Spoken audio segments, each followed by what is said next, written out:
We want to welcome everyone today to our Until Then Roundtable Discussion. And good morning or good afternoon. Welcome everyone today to our Until Then Roundtable Discussion. Sorry, we're getting a little technical difficulties here. There we go. We got it. We are not techies. Hang on a second. Sharon, you should have audio. So let's see. Can anyone let us know? Are they able to hear? Let us know if you're able to hear. I know the two of us can, but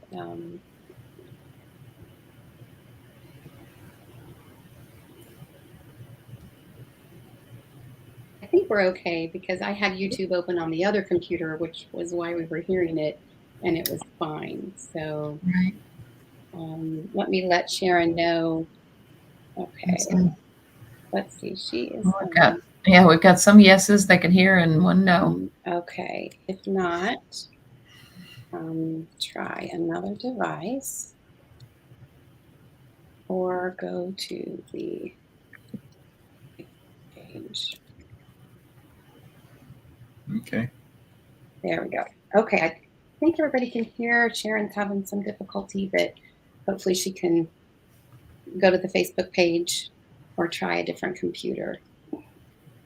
No, we're not able to hear any of you. Someone just asked that. So no, you can have your music on or chat or whatever. We can't hear you. We can just see what you put in the chat box. So this will be we're excited about this conversation, but on your end, you need to chat and then we're going to read what's in the chat. So no, we cannot hear you. So. Well, we'll start again. I want to welcome everyone today and thank you for taking part of your Saturday to join together, and as we work through our grief from the loss of our children, we hope that during our time today we can teach each other. We hope that this will be somewhat of an informal gathering.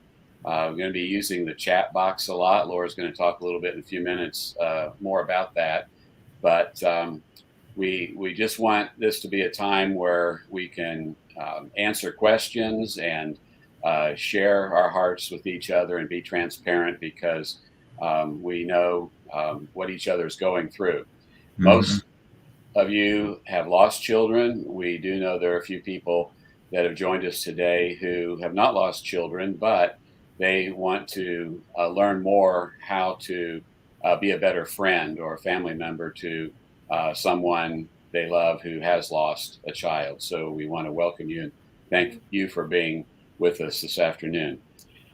Before Laura shares, I'd like to ask Brad if you would open in prayer.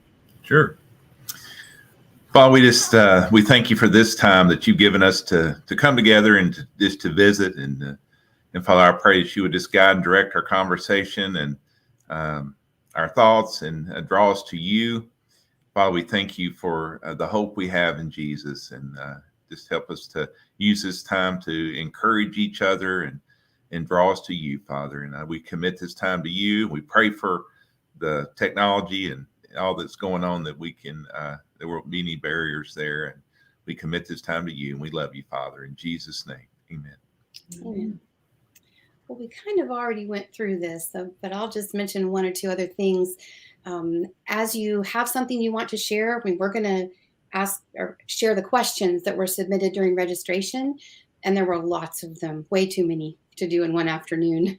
But we're going to start going through those. But if you have another question that you would like to put in the chat box that you want us all to talk about today, please feel free to do that. And then as we ask a question or share a question, please go ahead and put your thoughts in there. So those of you that have lost children, as we have a question asked, you're going to have some experience with each one of these things. And we just hope that you'll share and we can learn from each other. And those of you, as Gary mentioned, that haven't lost kids, we're really delighted you're here as well. And for the people that will watch this recording in the future also, to just learn and have a better idea of how you can comfort a grieving friend.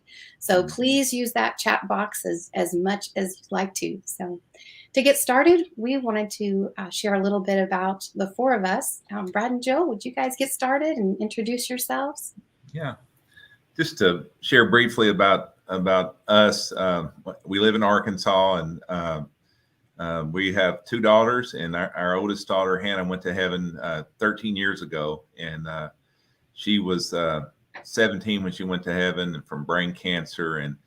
And we've learned a lot from this journey. We learned a lot from her and how she accepted her diagnosis. But we also learned real quick that we got comfort from being around other people that understood us. And that's why we're drawn to other bereaved parents, and we learn so much from them. And it's been a blessing for us. So, but we're in Arkansas, and Jill's going to talk briefly about while we're waiting, and just kind of what goes on with the ministry we're a part of, and just to let you know. Yeah, one of the things that after Hannah went to heaven, we discovered was that we just craved the desire to be around other parents that had lost children, because it felt like they were the only people that understood us anymore. And we went to a bereaved parent retreat that was hosted by David and Nancy Guthrie. And kind of from that experience, we came home with the God-given desire to start a ministry very similar to that here in Arkansas. And so in April of 2011, we had our very first While We're Waiting weekend, where we had parents that came from a couple different states, and we gathered and just spent the weekend together, sharing our stories and praying for each other and encouraging one another. And it was such a blessing. And that's where While We're Waiting began about 11 years ago. And the primary purpose for our ministry, or the primary objective, is to host retreats for bereaved parents. When we began the ministry, we thought we might do 2 a year. And now we actually, just in this month of April, we're hosting 10 in different locations around the country. And I had to write down the states because I never can remember them all when I just try to peel them off the top of my head. But we host retreats in Arkansas, Arizona, Maryland, Oregon, Tennessee, Nevada, Minnesota, Alabama, and Illinois. All of our retreats run from a Friday night through a Sunday morning, and they are all offered at no cost to those who attend. And anyone who has lost a child can sign up and come. We have a website, which is www.whilewe'rewaiting.org. And you can click on the locations tab to see all of our different locations and the dates that they're available. And I always encourage people, when you go on the website and you look, you're going to see waiting lists on all of our different locations. But I encourage you, if you see that, don't let that, turn you away. Go ahead and sign up for all those different waiting lists and things like that, because we can quite often get people in sooner than they think. We also have support groups that are all around the country. The best way to find out about those is also to go on our website and click on the support groups tab, and they're divided out by states. So you can look on there and see all of the different states. Most of our support groups just meet once a month, one evening a month. Some of them meet in the afternoon, depending on where they are. And we also have one virtual support group that meets a couple of times a month, and their information, it meets by Zoom. And the information about that one is on a support group page also. The other thing that we have that a lot of people take advantage of is our Facebook group. We have a large private Facebook group that you can find by typing in your search bar, While We're Waiting, Support for Bereaved Parents. And it is a private group, so you have to request to join. And when you turn in that request, there's some screening questions that you have to reply to, and then we can get you added to that group. And it's a very encouraging and supportive group. There are people, that page is active 24 hours a day. So if you need prayer in the middle of the night and you post it on there, somebody is going to pray for you. Most of the time, multiple people. And so that group has been a real blessing. And then the most recent thing that we've added to what we offer is a podcast. We started that kind of in response to COVID, when our retreats were getting shut down. And you can find that on any podcast platform, and it's called While We're Waiting, Hope After Child Loss. And we publish weekly, and usually comes out every Wednesday. And a lot of them are interviews. Most of them are interviews with bereaved parents, a lot of them that we've met through our retreats. Some of them are solo episodes, but it's hopefully a helpful and encouraging thing to just, to me, it's just helpful to hear other people share their stories and what has worked for them and what has not worked for them, and how God has grown them through their loss. And so anyway, the podcast is another option, another part of the ministry that we have available. And that pretty well covers while we're waiting. Mm-hmm. So tell us about Our Hearts, Our Home. Okay. Well, we're Gary and Laura. We live in Virginia, and we lost our son, Nathan, little over 6 years ago now to suicide. And kind of a similar story in a way. We didn't go to a retreat, but we just started searching. Before Nathan died, we really didn't know bereaved parents, and we definitely didn't know anyone who had lost to suicide. Mm-hmm. And so we just started hunting. Surely there have to be people out there that love Jesus that know how to survive. What do we do now? That was kind of our feeling.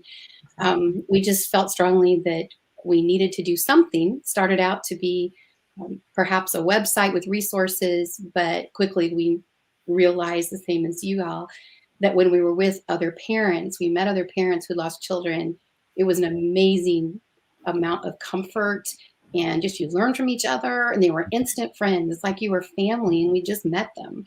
So we knew we wanted to do something, and we started having just one-day retreats. And before COVID happened, we did quite a few of those in different areas. When COVID started, we went online with a lot of things, not knowing if it would work or not. And we were really, really grateful for Zoom. That's kind of become our friend now.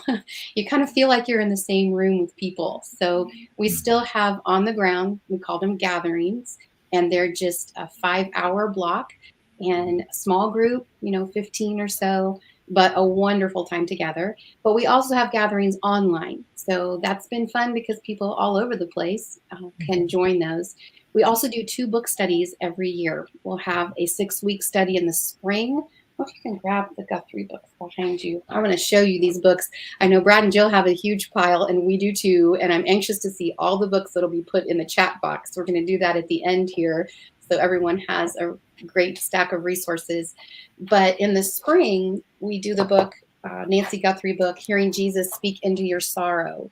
It is a phenomenal book about Jesus and his suffering. And again, Nancy Guthrie has lost 2 children. Oh, I have that book too. It's a must-back. Yep. And in the fall, we do this one, Holding On to Hope, also by Nancy Guthrie. And this is a book studying the book of Job, which of course is close probably to all of our hearts.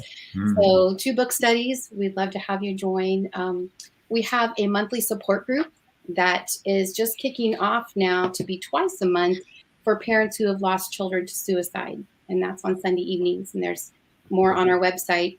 We have things like a mom's gathering coming up, just different things. Just like Brad and Jill, you can go to our website and see the different events that we have there. We have a weekly blog as well. And again, I'm not going to go through all the things what we have going on, but I will mention one more thing that we're kind of excited about. We have a book coming out pretty soon in the next couple of months, and Brad and Jill have a chapter in there as well. There are 13 families who have written just their story of loss, but of unbelievable hope that the Lord has given them. The Lord has sustained us all through this incredible journey that none of us want to be on, but we're here. And in the book, everyone shares their story, shares things the Lord has done in their lives. I'm hoping that it will really be a blessing to a lot of parents who've lost children. So that comes out in a couple of months as well. So after the conference, or early next week, most likely, we're going to send an email to follow up, and the 4 of us will put resources there and put links to while we're waiting retreats and how to sign up for mailing lists and all that kind of thing. So we will definitely do that. If you're watching this recording after the fact, which many people will be doing that, and you want that follow-up email with all those resources, you can email Gary, Gary, at ourheartsourhome.org. and we will make sure and send you one of those emails with the resources from both of our groups. So, well, we should get started on all these questions because there's Yeah. no way we'll get through them all. So Yeah, we have a lot submitted, and there are many more, I'm sure, on everyone's minds. Mhm. And as we go through this process, the questions never cease, it seems. But again, we want this to be very informal and casual, so keep an eye on the chat box as well. And there will be people, feel free to ask questions that come to your mind as we discuss, and we'll try to keep an eye on the chat box and address those. There are others who will be answering questions. So watch the chat box because you may get some answers that we won't think to cover from many people who are sharing. We're all at different places in our walk, and so we all learn from each other. So let's look at the first question that was submitted. What is the worst thing to say and the best thing to say to a bereaved parent? Pretty sure every bereaved parent here can put something in the chat box on this Yeah. question. Yes. Right. You know what? There are things that people said to you that were so helpful. What were those things? And there's some that were incredibly unhelpful. And that would be fine to put in there too, because I know people will learn from that. Yeah. I was actually asked this question, just straight up asked it. I was at a gathering of women. It was not a bereaved parents group. It was just a gathering. And we were having dinner, and somebody, they know what I do with While We're Waiting. And one of them just asked me, she says, well, I've just always kind of wondered, what is the worst thing that somebody could say to a bereaved parent? And I thought for a minute, because there are so many things, right? Mm-hmm. But I thought for a minute, and I thought, how can I answer this, with kind of a concise answer? And what I came up with was any sentence that begins with the words, at least. Anything that follows the words at least, that's the wrong thing to say. At least, I see Tracy put it on here, at least she's in a better place. At least you have other children. At least he's not suffering anymore. At least. Anything that begins with the words at least, to me, is something that should never be said to a bereaved parent, because it's diminishing your grief when you say that. So that's my contribution to the worst thing. Yeah. I think the I know how you feel is Yeah. also a terrible thing to say, because even though we both lost children, our families, we didn't lose Hannah and you didn't lose Nathan. That's So right. even though we've lost children, we really don't know how that person is feeling right now. And especially, they might have lost, it's you don't want to lose anyone you love. But when someone says, well, I know how you feel, I just lost my so-and-so. Sometimes it's a cat or a dog, and those are special to them, and that's wonderful. But that's not the same as a child. So basically comparing the I know how you feel. You're comparing grief. And someone may have lost a special dog or cat, and they are really grieving. So I'm not diminishing that, but they don't know how I'm feeling. So Exactly. Yeah. comparing is not a good idea. Yeah. Josh and Nicole just posted what I was going to say. We've heard it before. At least you have another child, or at least you have two more. And that doesn't help any. One that I heard a couple of times was that God only allows these things to happen to those who can handle it. And that's obviously not true, but it's a very common response we get. There's some good ones in the chat here on things to say. We need to read these before they get, we always like to come back to that. I like what, Scott has said this, another worst thing somebody can say is, don't you think it's time to move on? It's been 3 months. Don't you think it's time to move on? No. I don't, not even if it's 10 years, you don't say that to a grieving parent. I do like what Lisa said up here, because to me, one of the hardest things would be when people would come up to me and say, so how are you? And you can't answer that question as a grieving parent, because it's just too complicated. But she's giving advice saying, rather than saying, how are you today, to a bereaved parent, just say, it's good to see you today. That's Something that doesn't require a response, That's excellent. Yeah. I like that. Tell them what Yeah. your friend did when you took you to Yeah, lunch. That was a about good 3 weeks after Nathan died, a friend of mine took me to lunch. And as soon as we sat down at the table, he looked at me and he said, "How are you grieving?"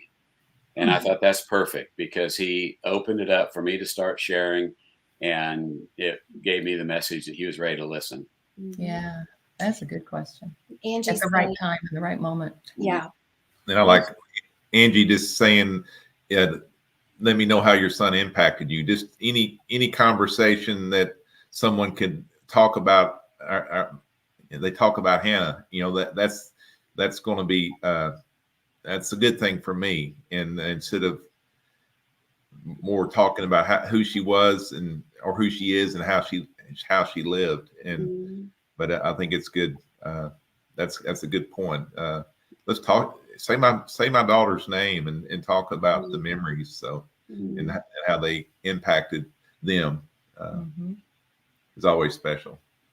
Tracy says, my close friends ask how my heart is today. Instead of how are you today? How is your heart That's today? good. I like that. I Yeah, do too. I like that a lot. I think we've noticed that a lot of times when people say the wrong thing, they probably walk away kicking themselves. But if you haven't lost a child and haven't experienced that, you really don't know what to say. And We didn't either. yeah, we didn't. And I'm sure we said all the wrong things as well. So a lot of times people mean well, and we have to extend a lot of grace to them. They want to engage in a conversation. They don't know that we want to. They don't know how. They don't know what to say. So they say something that comes out totally wrong. And we just have to understand that and try not to take it personally or feel hurt by that. But we have an opportunity to teach them and help them and equip them as well to be better friends under the circumstances. That kind of leads into the next question about what's something that someone did for you that was really helpful. What's the best thing you could do for a bereaved parent? Should we say maybe when the loss is new? We can do it in categories here. So when the loss is new, what are some things that people could do for you? Yeah. I think, again, and this comes back to talking, is just, giving us the opportunity to talk about Hannah and not being uncomfortable or awkward. Just being present is a lot early on. I mean, that means a whole lot when somebody is just physically present with you. And so maybe very early on, when we're just totally all still in shock, that, very early on, Lisa says, listen, that's obviously, I like that. That's the most important thing anybody can do, really, is just listen. Kind of like Job's friends at the beginning before they messed it up. I forget how many days they sat there just listening. Do you remember? I forget how many, but they did a good job at first. 7 maybe? Yeah. And then they totally messed it up after that. But practical things at the beginning too. Trina, that's wonderful. Bring dinner and be there for them. And just a suggestion for those of you here or listening or watching later, bringing dinner and disposable things that no one needs to return, and maybe coordinate a meal train, but not have everyone go to their door. One person just collects a bunch of freezer meals and you drop it at the door. Don't even expect to go in and chat. They might invite you in, they might not, but you're just being practical. You can help them with everyday things. They need something picked up at the pharmacy. Don't say to somebody, how can I help you today? Because we don't even know how we can help ourselves. We don't even know. We don't know. So instead of how can I help you today, it's I'd like to bring a meal over for your freezer. Can I just drop it at your door? I'm going to stop by tonight at 6 and leave it. There are a lot of practical things like that. Yeah. One thing I would say too, one of the things that was most helpful for me was Bethany, our surviving daughter, was 13 at the time that Hannah went to heaven. And, we were so concerned about her, and it helped me to know that other people were taking care of her. Friends were inviting her to do things, that she wasn't forgotten. Anything. Our situation too is different in that Hannah had cancer for a year before she went to heaven. And when a child has cancer, they get so much attention and gifts and things that are brought to them and done for them. And I always really appreciated it when somebody remembered Bethany too Mhm. and would, do something for her. But anybody that's got small children still at home that have to be picked up from school or brought to ball practice or dance class or whatever, that's something that's very practical that people could do to help with other children in the home.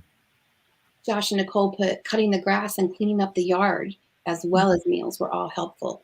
So, we don't have grieving people. It takes a lot of energy to grieve. It's exhausting. And so, what are just the normal everyday life things? And don't call and say, could I come over and, you cut your grass? Call and say, I want to cut your grass. Yeah. I'm coming over. You don't need to open the door, but I want to cut your grass for you. And One of the things that parents fear is that everyone will forget about their child. And there was a lady who sent us a card every month, I believe, for 1 year. And I never would have believed it, but those cards meant the world to us because we knew there was at least one person that still remembered what we were going through. And also, we found it very helpful and meaningful for people to contact us and share memories about Nathan. So even parents of friends of his that might have, when they were children, if they would email us and say, I was just thinking about you guys and just had a wonderful memory of Nathan and wanted to share that with you, or even come up with a picture. We just love that's gold, getting isn't those it? pictures. Something you've never seen before and someone sends you Yeah. a picture. That's just Yeah. like winning the lottery when you get that. You want to keep that memory alive, and it means a lot that others are doing the same. There's some great comments here. Yeah, I like what Scott put on here about how our friends shielded us for the first couple of weeks and filtered the people who could get to us and organized their schedules and all of that. For me, that was important. Anybody who's an introvert can become very overwhelmed by all of the people that come, at a time like that. And you almost need somebody to kind of filter through some of that. Brad's brother kind of played that role for us. So, and just somebody to kind of coordinate who's going to do what. I think that's a great idea if you've got a friend that can do that. I like what Angie said. That That's neat. That they put all the signs in their yard. That was special, and you don't forget that. And then what Lisa said about how the people who do come should avoid trying to explain the why. There is nothing that can explain something so unexplainable. And that goes along with just listening and sitting with you. And like Job's friends, just being quiet. Don't try to explain things. Don't just spout platitudes. Just sit and be. Karen said sharing memories was a big help. Some of us, when other people share memories about our kids, we kind of learn a different side of our kids that we as parents maybe never even saw. Yeah. So that's cool. So part of listening is make yourself available and not give advice, but just listen, let the parent know you're willing to listen, but you might need to prompt them to talk. And the best thing to bring up is to ask them a question. Say like, what's one of the things you miss the most about your child, or what's one of your favorite memories? And then they'll just start gushing probably. And that's what they need to do, because we need to talk about our children, and that will never end. As long as we live, we'll want to talk about them. You can also reach out on not just holidays like Christmas or birthdays, but honestly, a simple text message remembering them, even if it's July 4th, Mother's Day, Father's Day, really every day. You can send a text every day, and that would be perfectly fine. But especially on those, days that might be particularly difficult, a text message only takes somebody, 2 or 3 minutes, or even less than that. If it's just, hey, just want you to know that I'm praying for you today, love you guys. And something like that just means the world. Absolutely. I think on Nathan's second birthday, the robotics club that he helped start at school when he was in college sent flowers. And I still have it. I still have a little card on my desk. The most beautiful little thing they said, just to honor Nathan's birthday. So, so that's just remembering if you're watching today, you want to know what to do, just do something. Not the advice, but other than advice, just do something. Exactly.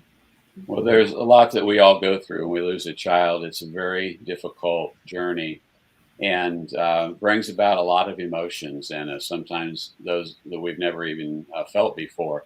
But no matter how your child dies, it's not uncommon for us to feel anger, even anger towards God, a lot of guilt. We hear that no matter how it happened. And there's a great question here about that. How can a mom go on without her babies and not feel guilty, anger, loneliness, or all aloneness? Nobody understands. Nobody understands me, and I can't even cry because they don't want to be around if I show my emotions. That's very common too, and hurtful. I feel crazy sometimes. And there are several segments to this question and several different answers that we can give. But let's focus maybe first on the guilt and anger and loneliness. And we all feel that at times. How have you overcome that or dealt with it?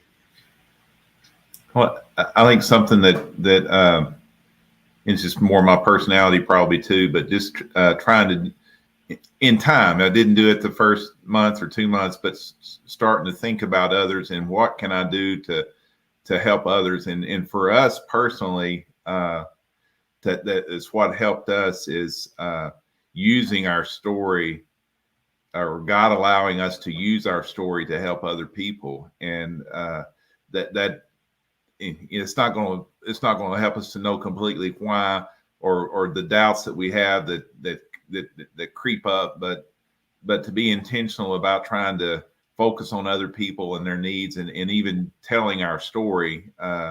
And for us, didn't take us long to get there in our journey, but because Hannah was sick for a year and God was already putting the desire on our heart to help other people. And for those that don't know our story, our daughter shared with me at Children's Hospital a couple of days before surgery that in our youth group at church, the leader shared with her how God allows storms in your life to bring you closer to Him and also to allow others to see Him through your storm. And she went on to tell me, Dad, I want you and Mom to know that I prayed for a storm that God might use me. And that was a comfort to us early on, knowing that God was already working in her heart. And we found out a couple of weeks later that she had a grade 4 glioblastoma. But we made a decision that, God, we trust you.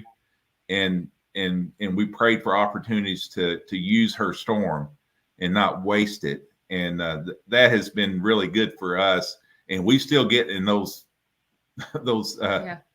places where we're our thinking is not what it needs to be, but we need to remind ourselves of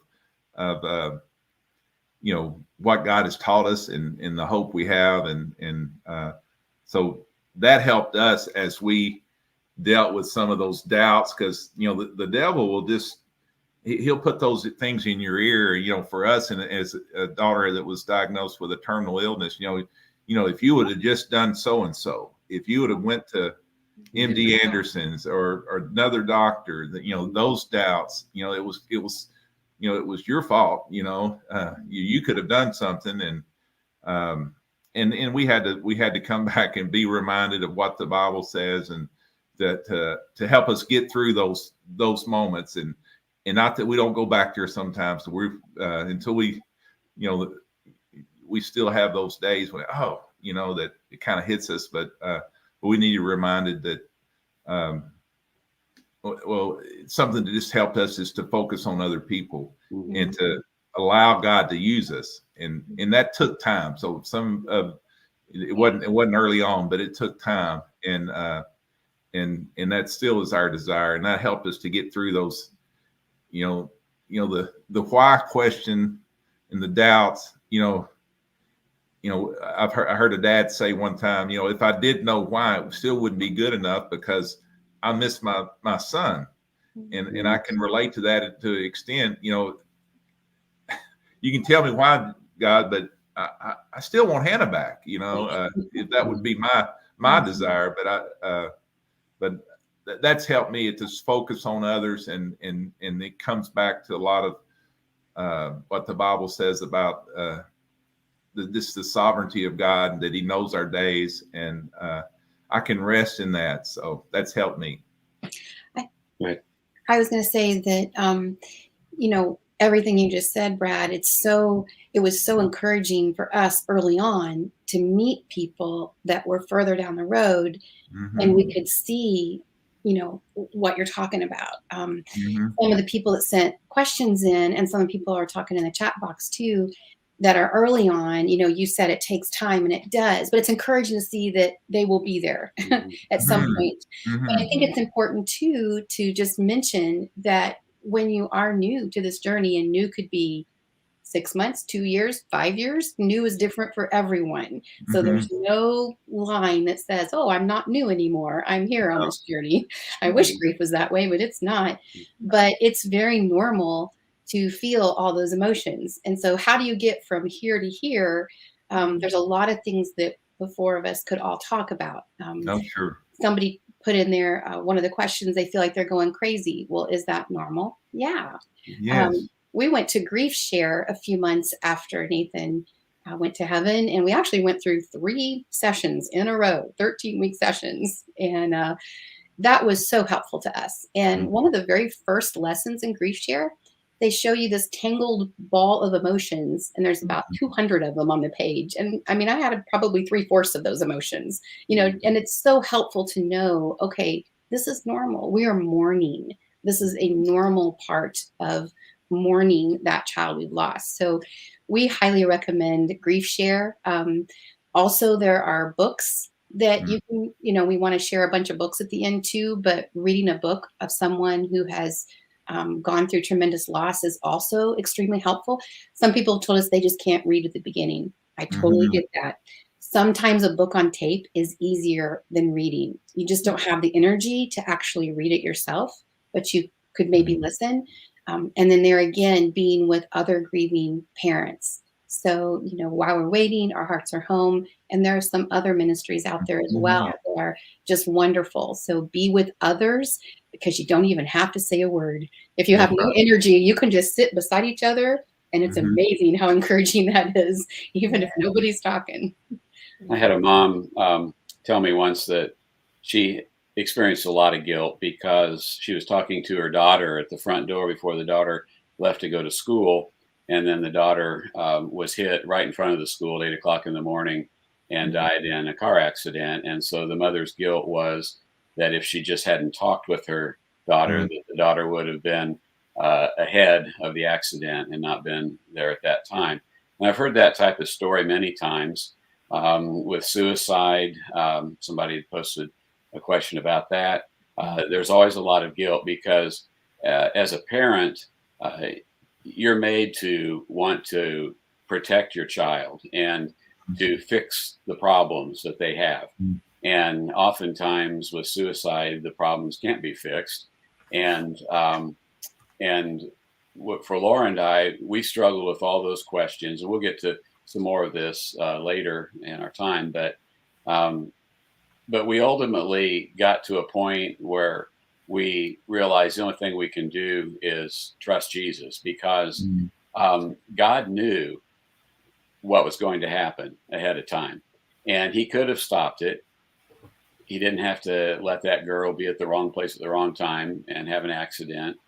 I've heard many testimonies of people who were going to take their life, and then somebody intervened. Somehow God brought someone along, and they talked to them and stopped them, and they didn't follow through. And so Laura and I wondered, why didn't that happen with our son? But God could have done that, and God could have intervened, and He didn't. And so He allowed these things to happen, and He's God. He created our children. We've just raised them, and he created them. He loves them more than we can imagine, or more than we could ever love them. And he's allowed them to come home. And so that's how we got through those emotions of anger and guilt. And anger can be destructive because it can allow you to become bitter towards God.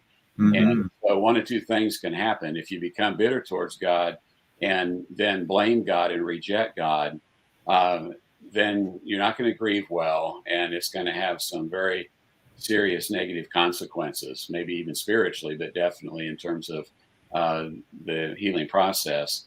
But if you just trust God and allow him to have his way in you, and we'll talk later about the purpose of suffering, because there's a question about that, and we grow closer to him in intimacy and understanding of his purposes when we suffer. And so if we just give our situation to him, as difficult as it is, and allow him to do his work in our lives that he wants to through our pain and suffering, that's what he would like to do.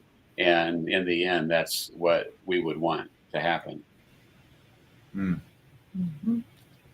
This question continues. Again, it's kind of multifaceted, but all the same general idea.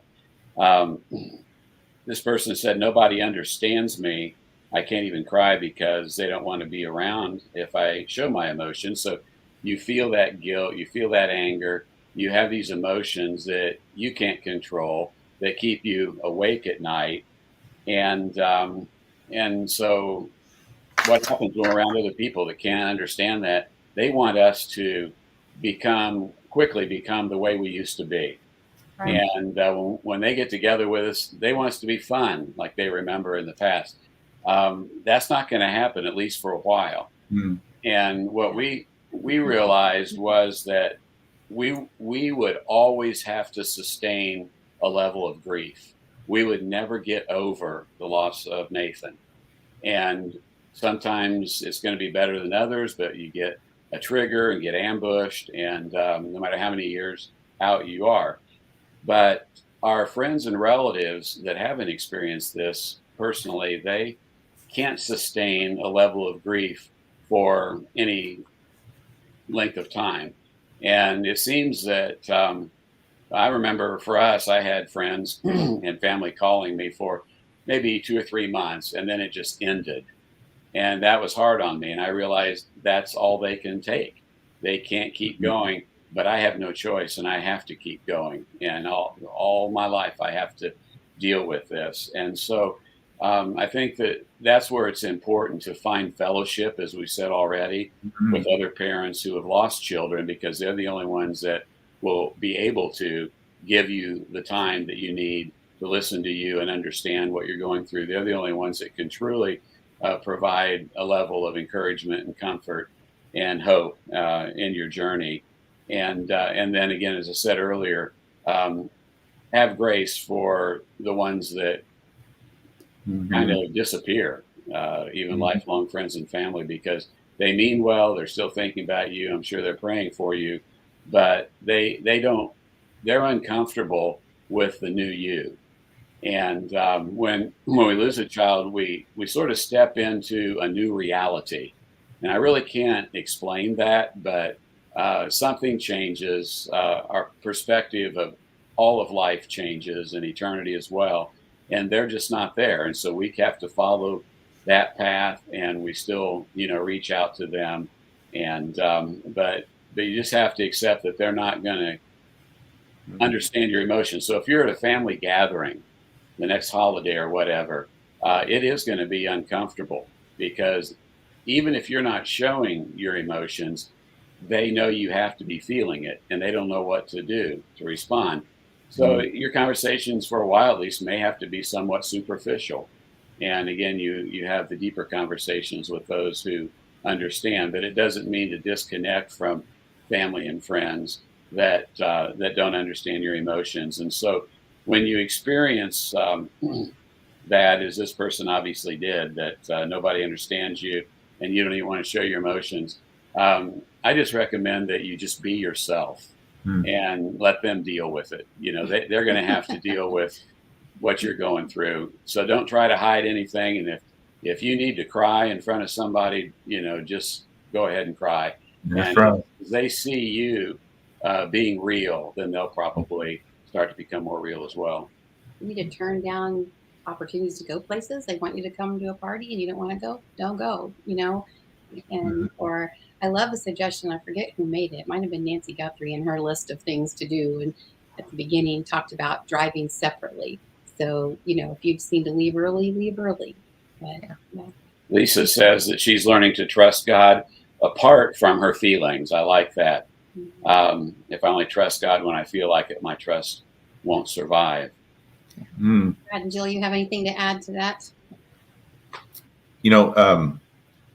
Back to just relationships, and just to feed off of what Scott said, that our circle of friends maybe gets smaller, but something that I've realized that the deepness of our relationships they're deeper, maybe smaller, but the depth is so much greater in our relationships with people that truly understand. And my best friends now are bereaved parents. And I'm close to them, like Gary and Laura. We've seen each other half a dozen times probably, but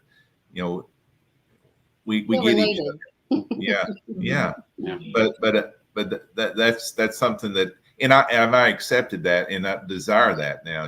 That some of my friends, that they'll want to understand me, but it's shallow. I mean, we're going to talk about the weather and the sports and whatever going on the season, and but when we get together with other bereaved parents, we're talking about eternity and things that really matter, and what, and I'm encouraged by them, and that relationship is rich, I guess, and those conversation is rich, and so, and I know someone that's new into that, just to encourage you, in that seek out those people that you can go deeper with. And really, even though our circle may get smaller, but the depth is worth it, and the understanding is special. That I think it's helped me. Somebody told us right after Nathan died that we would lose many of our lifelong friends, and we would gain quickly new friends that would be lifelong. And my thought was, you don't know my friends. They're not going anywhere. But they were right. And we have made so many friends the last 6 years. And instantly, it's like we've known them for life, and they will be lifelong friends. And I think, Gary, you alluded to people that's out in front of us, that how you look to them. And, there was people that we sought out early on after Hannah went to heaven. We wanted to spend time with them, and we was drawn to them. And so we were intentional about reaching out to them.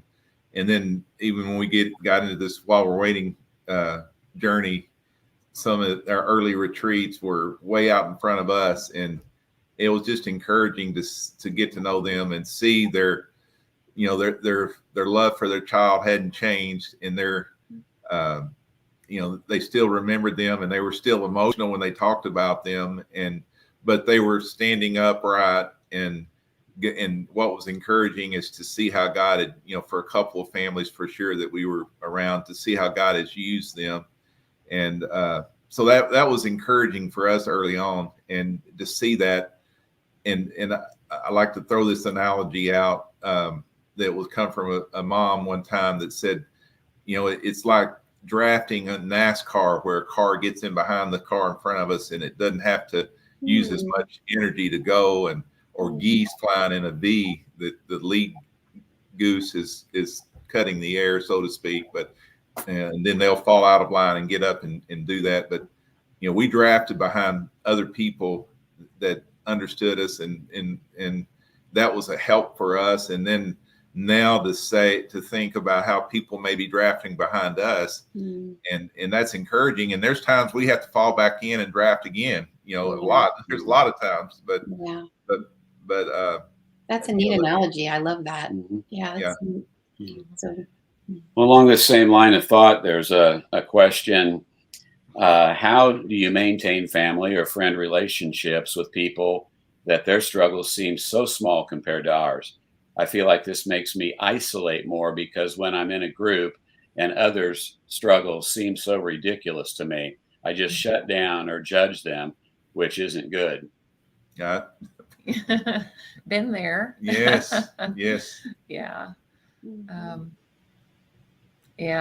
For me, it's just remembering that whatever is somebody else's worst thing is their worst thing. You know, if the worst thing they have ever experienced is their dog dying, then, you know, that's their worst thing. And I have to try to respect that. It is hard, though, because we know that that's not the worst thing that can happen to you, for sure. But again, it's grace. It's grace. We have to give people grace. One of the things, I think it's the same mom who came up with the drafting analogy, uses the term grace and space.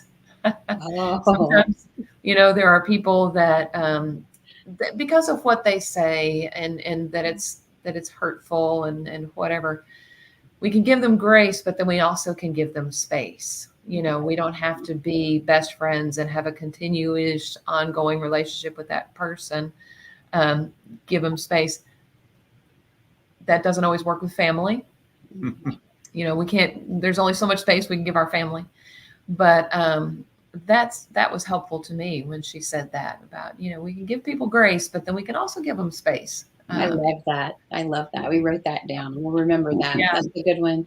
You know, we've had so many parents say things like when they go back to church is a big one. Oh, yeah. And everyone's, you know, just chatting about the church picnic that's going to happen. And they're just sitting there thinking, really, that's what you're all talking about? So, you know, this person that submitted the question is experiencing that. Everything seems trivial. And honestly, kind of is, isn't it? Yes, We it just is. said goodbye to our son. Everything is trivial. You know, that's one thing that happens when you lose a child is you become very eternity conscious and eternity minded.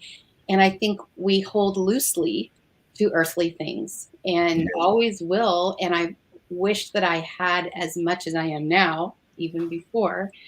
That's one of those things that we've learned. But, you know, so I understand what that person's saying when things seem trivial. So I think your advice is great, is grace and space. That is a really, really great answer for that. Another thing that I really took from the Nancy and David Guthrie retreat that we went to is, and this kind of goes along with the things people say, but also, you know, the question that we're discussing is, you know, those expectations we have of people, how they're supposed to kind of know what to say and they're supposed to act in a certain way. We have these expectations. And as grieving parents, I think sometimes our expectations are maybe unreasonable. She said, those expectations we have, just lower them. That helped me so much. Those two words were so profound to me. And it just helped me think, okay, for this person, the death of their dog was the worst thing that ever happened to him.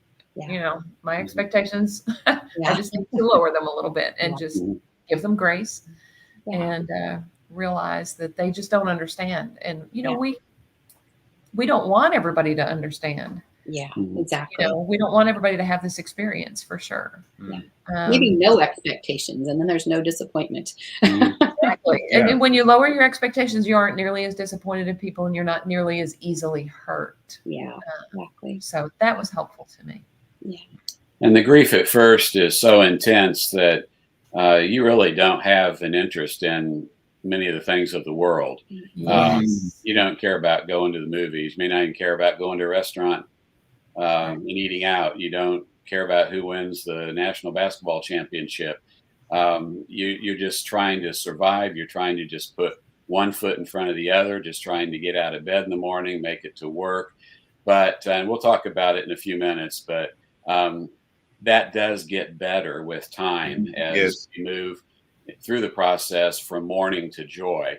But we'll get to some of that in a few minutes.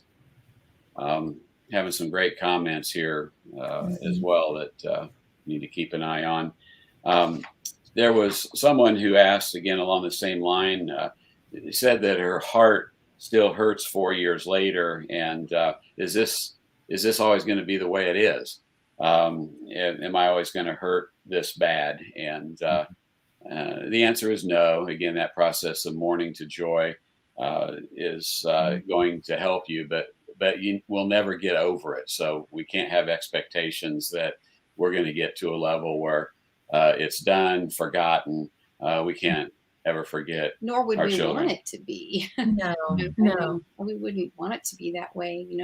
I know for me, I don't feel that I'm mourning. To me, just personally, I say a distinction between mourning and grief, because there are going to be moments of grief the rest of my life. I mean, there are times that I grieve. Gary and I were surprised that we miss Nathan more every day. That's one thing that really has surprised me. I don't know what I was thinking, but every day I miss him even more. I didn't know that was possible, but it makes sense because it's been longer that we've been separated, right? Right.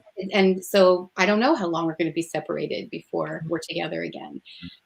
But we're not mourning as we were in the beginning, where the grief is so overwhelming. And there's people on here that have commented they're just 4 or 5 months down the road. And even in the first few years, the grief can really overcome you. So, that process from mourning to joy, I remember when somebody pointed out to me, and I saw that transition actually happen. A friend of mine said, I've noticed you're smiling more, and you've even been telling some jokes. You must be over it. And that really was like a kick in the gut, But then what I realized was that I could still have indescribable pain and at the same time find joy. Somehow in our culture, we tend to think everything's black and white, good and bad, one way or the other.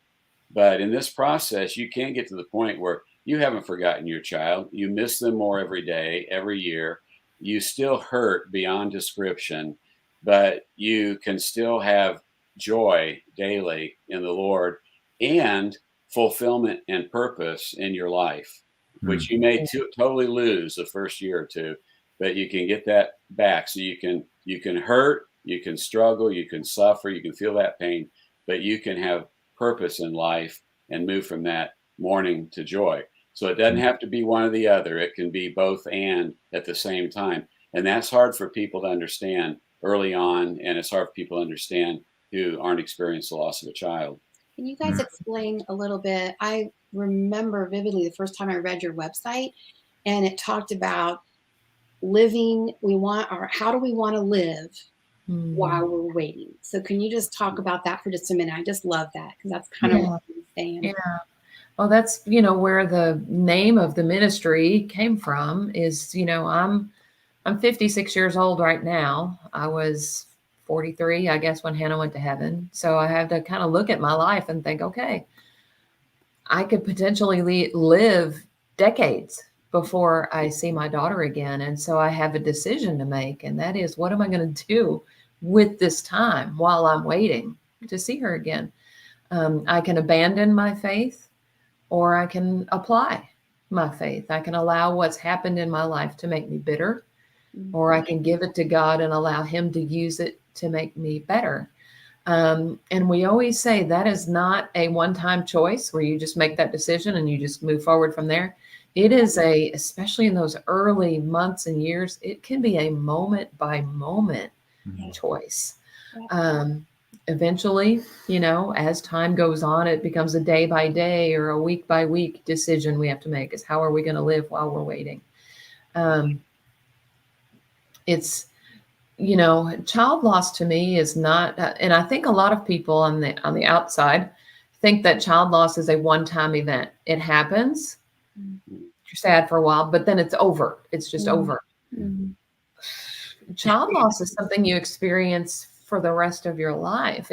We miss Hannah every time we have a family gathering, every holiday, every time Bethany has a big accomplishment in her life. Brad's going to be retiring in a few months. Wow, would it be awesome for her to be here to celebrate that with him? Every time there's a wedding, every time there's anything going on. It's almost as if we lose her all over again because she's not here to share it with us. But it doesn't take us to the depth of the pain and the grief that we felt, originally. Tracy just said we lose her every day when we wake up. And that's true. Every day you wake up and, okay, here's another day I have to face without one of my children. But it doesn't take us to the depths of the misery that we were in, at the beginning. Nancy Guthrie has a quote that I quote her a lot because I like too. what she said, but she said one time, and this helped me. She said, our love for our child is not defined by the depth of our ongoing misery. And that to me was, that really made me think because, sometimes I think we can feel that way. We love our children. We miss our children, but that doesn't mean that we're doomed to a lifetime of misery. Like you said, Gary, joy and sorrow coexist, We have like all of those family gatherings and things like that. We have joy being with our family. Right. We still have that joy, but then we have the sorrow that Hannah's not there. And it's just a part of our lives. It's a part of our lives. I love thinking about the fact it's obviously brings me incredible hope to realize, we say we lost Nathan. Well, we didn't. I mean, we did lose him from earth, Sure. but we know we didn't. It's not like he's lost somewhere. We don't know where he is. We know exactly where he is. Yes. And it's the separation that is so brutal. When you love somebody, you want to be with them. And so every day you're separated. That's what's so hard. And so it helps me just to think about, we've lost Nathan from earthly life, but he's where I want to be. He's where I want to be.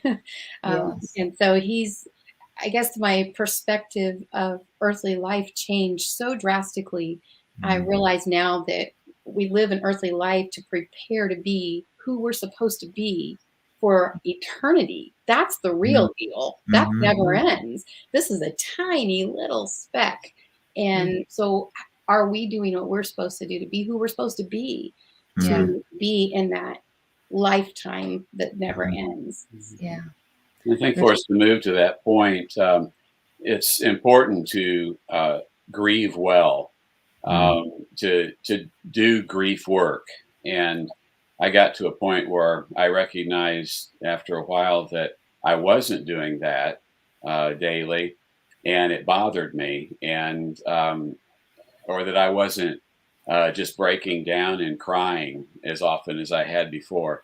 And I took a second look at that, and I thought, I need to intentionally grieve, and once in a while, just kind of get alone by myself and just grieve and cry. And I found those times to be times of a lot of growth and a lot of growth closer to God as well. But I think to move from that point of sadness and pain and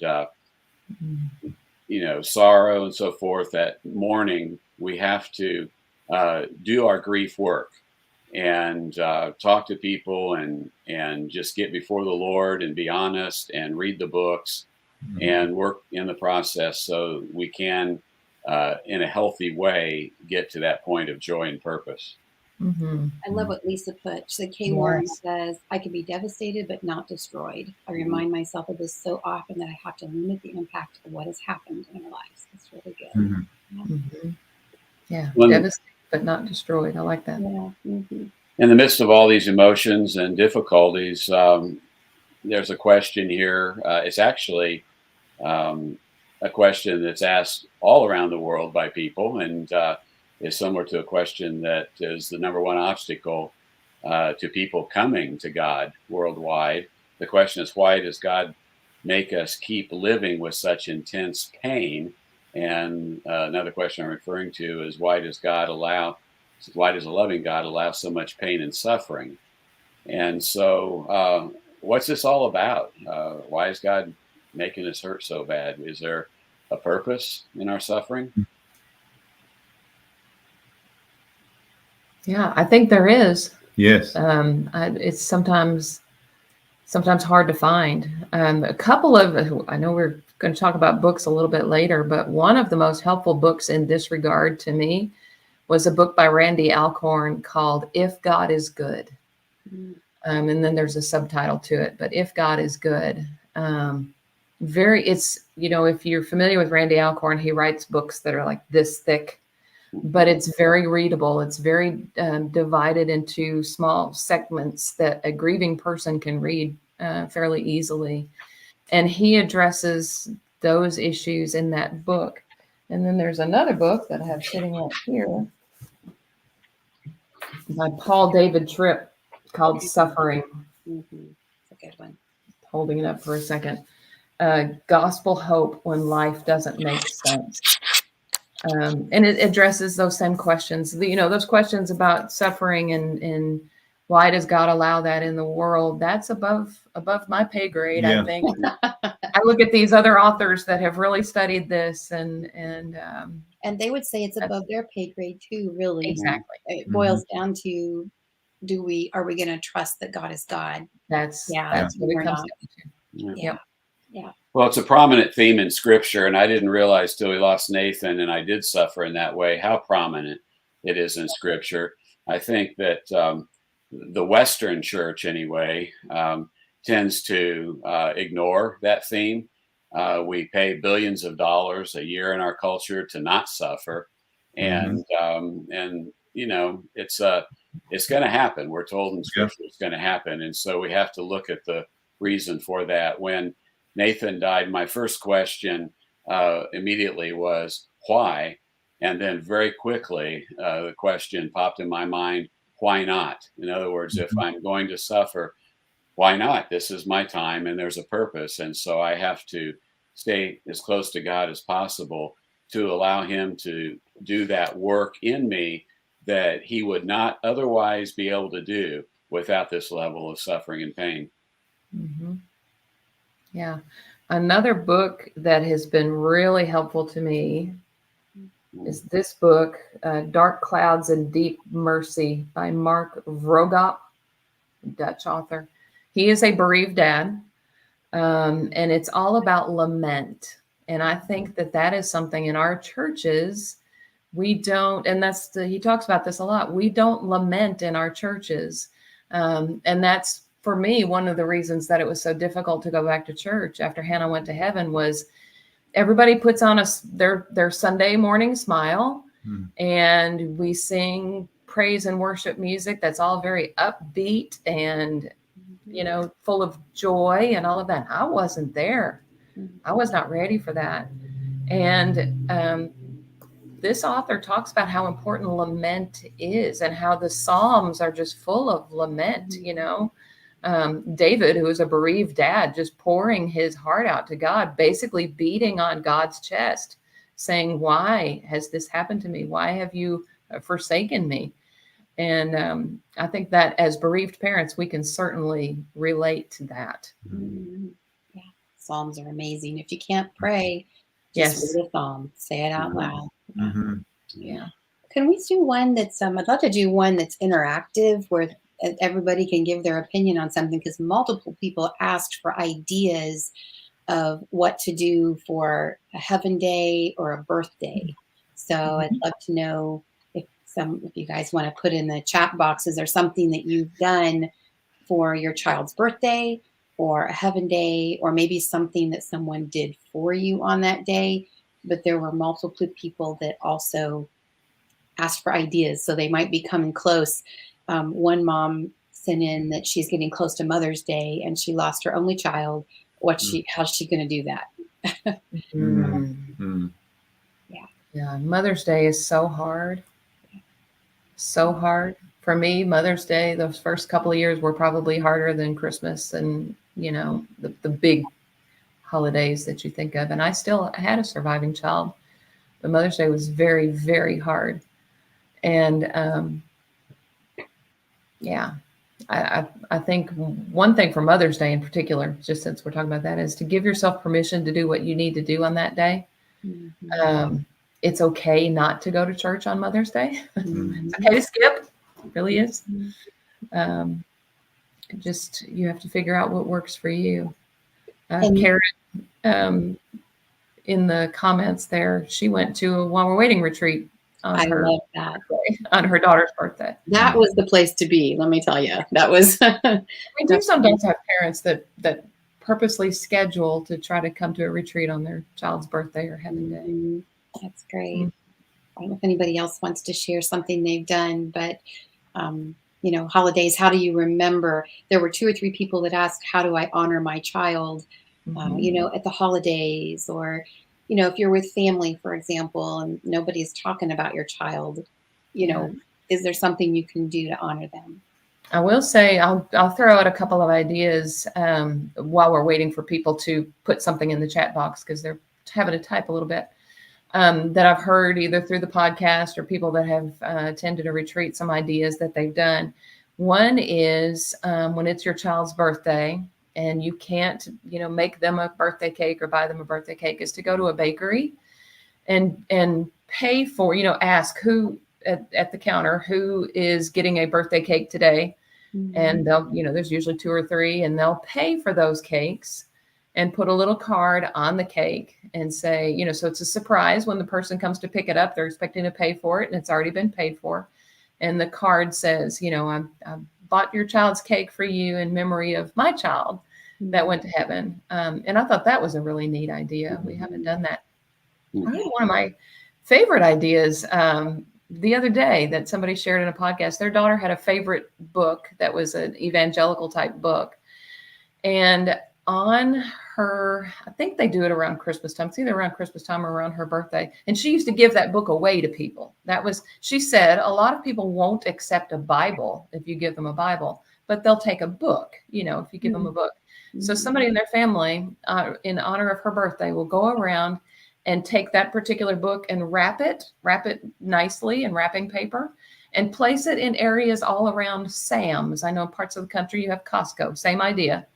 And just hide it in different areas where people, and put a note on it. If you find this book, it's for you. Take it home. And it's in memory of this lady's daughter. And I thought, wow, that's such a cool idea, because people will find that little surprise. And it's a way to witness, and it's a way to give somebody a special gift in memory of that child, something that she would have really liked to do. So we've got some ideas coming in now. Lisa says an idea from Susan Wathen, who is a good friend of While We're Waiting. She says, we paid for someone's meal at a restaurant when we went to Hannibal, Missouri for our Heaven Day, and included a note about why the meal was paid for. Yeah, that's cool. I've heard of others doing that too. I love that.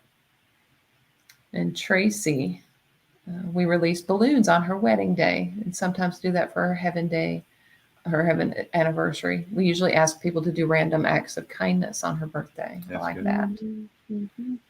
And then Melissa, she's another one of our While We're Waiting parents. She said, we're just a year on this journey, but for Christmas and Connor's birthday, we bought something from the wish list for While We're Waiting. I love buying him things he wanted, and that While We're Waiting has blessed us this first year. Thank you, Melissa. So neat. So those are all things where those are outward things, and we're just verifying the verses that talk about, comforting others with the comfort we've received, and loving on others. That's a way to honor our child. And also, I think, for your own family, still having, when you get together, have their favorite dessert, have their favorite meal.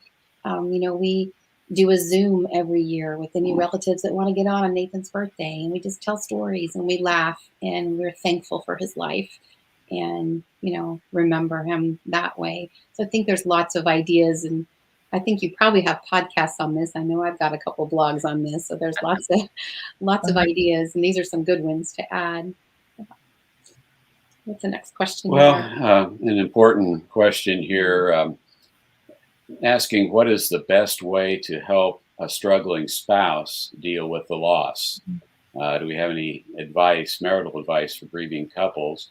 And what are the differences in grief among married couples? There's definitely differences, and something we talked about is our relationship with Hannah was different as her dad and her mom And so we loved the same child differently, and our relationship was different. And So we're going to grieve differently. yeah, Mhm. and I think, and the communication piece is always um, needs. You need to have openness to talk about what you're processing, and try to be intentional about having opportunities to talk about that and make it a priority. And you still, whether you're 13 years out like us, it needs to be a priority to talk about what we're processing. And but just to acknowledge that it is different. I know there's something earlier about physical.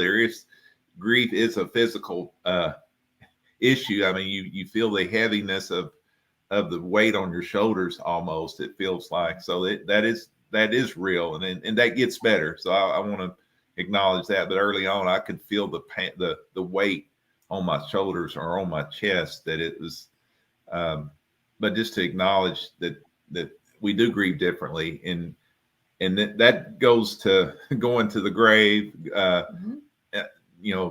Whatever, the things that we deal with individually, what I may feel is a comfort may not be a comfort to her, going into her bedroom, or those things. And giving each other grace in those things. I was talking to a mom on the podcast the other day, and I was talking to a couple, and she was saying it really helped her to look at pictures and videos of their daughter after she went to heaven, and the husband couldn't do it, just didn't want to look at pictures, didn't want to hear her voice on the videos. And so he would just leave. He would leave for a little while, or he'd go in his bedroom or whatever. He didn't say, you can't look at those videos. He said, sure, you go ahead, I'll go do something different for a little while. So you give each other grace to do what you need to do to grieve that child. I think that men have an ability to compartmentalize in a way that women don't. And so we can kind of tuck the grief away for a while and come back to it. I've noticed at our gatherings and our support groups and book studies, and even here today, most in attendance are women. We have a lot of men, but the majority is not 50-50. Right. Sometimes I'm aware that if the wife is on camera at one of our virtual events, that the husband is in the room, but not on camera. You can just pick that up sometimes. So I don't think men can easily be as transparent emotionally as the women can. And so not in all cases, but in many cases. And so sometimes they want to learn, they want to be a part of it, but they stay off camera because the last thing they want to do is cry in front of someone or show their emotions. They need to do it, but a lot of times they just don't. So women do a better job of being real and showing their emotions, but men can somehow kind of compartmentalize where women can't. So I don't know if that's helpful. There are so many differences. We can't possibly go into it. But basically, as you said, we all grieve differently, and we have to give each other the ability to grieve in the way that we need to. So far, our theme today, I think grace has been like one of the biggest themes. Grace for ourselves, grace for other people, accepting God's grace in our lives. Yes. That's a big theme. But it can be an issue where marriages can become troubled, and it's not uncommon. So we have to be aware of that, and it's not uncommon for marriages to fall apart when there's child loss. And so we have to keep that in mind and work really hard at helping each other. When I was walking out of the sanctuary of the church where we had Nathan's funeral, a man walked up to me. I'd never met him before. I think he was a friend of Laura's side of the family. And he stopped me and he said, there'll be times when you're weak, but your wife's going to be strong. Mm-hmm. And there's going to be times when your wife is weak, but you're going to be strong. And so we have to intentionally, help each other Yes. Mhm. Yeah, we have found that to be true. There, Mm-hmm. very rarely were we both down at the same time. It was, one of us would have a better day and one was having a terrible day, and then it would reverse. And I've heard that from a lot of parents. So I don't know. I think that may be a grace that God gives Yeah. us, Mhm. to where it's rare that we both have a horrible day at the same time. Yeah. Yeah. Yeah. And we have a comment here to embrace the differences. Mhm. Mm-hmm. Well, the next question about siblings is really a good one, and I'm Yeah. Yeah. anxious for Brad and Jill to weigh in on that because of something you just did last week that we need to share. But Right. Very Yeah. close to our hearts. We have two other kids, and Mhm. we watch them go through the grief process. But several people submitted this. How do we help the siblings that are going through grief? They've lost a brother or a sister, and it's something that I know you guys are doing with While We're Waiting, and it's something we want to do maybe even as soon as this summer. Both of our kids, who are in their mid 30s, have shared with us that they would like to be a part of a ministry of helping the siblings. Yeah. And I've noticed that siblings are often overlooked. Yes. If as a parent you're walking down the street in your community, and people ask how you're doing, but if a sibling's walking down the street and that runs into somebody, they ask, how are your parents doing? Yep. And so it seems like the focus is never on the siblings. But we noticed in our experience that a lot of times it's hard to get our kids to talk. Mm. And I've heard that many times from parents. And so as parents, we worry about our other children, the siblings, because we don't know how they're grieving or where they're at in the process. But we finally determined that they don't want to talk to us oftentimes because they know how hard we're hurting, and they know that most likely it's harder on us than it is on them, because that's what everybody says. There's nothing worse than losing a child. So they don't want to be a burden on us. They don't want to make our grieving worse by, informing us how bad they're hurting. So sometimes they just kind of back off and stay silent. But we know that they really are grieving and hurting. But a lot of times they'll just hide it from us. So Mm-hmm. Can you share a little bit, Jill, from the podcast and Bethany and experience? Yeah. Yeah. Bethany and I have recorded 2 podcasts together a year apart, last April and this April. Bethany was 13 when her sister died.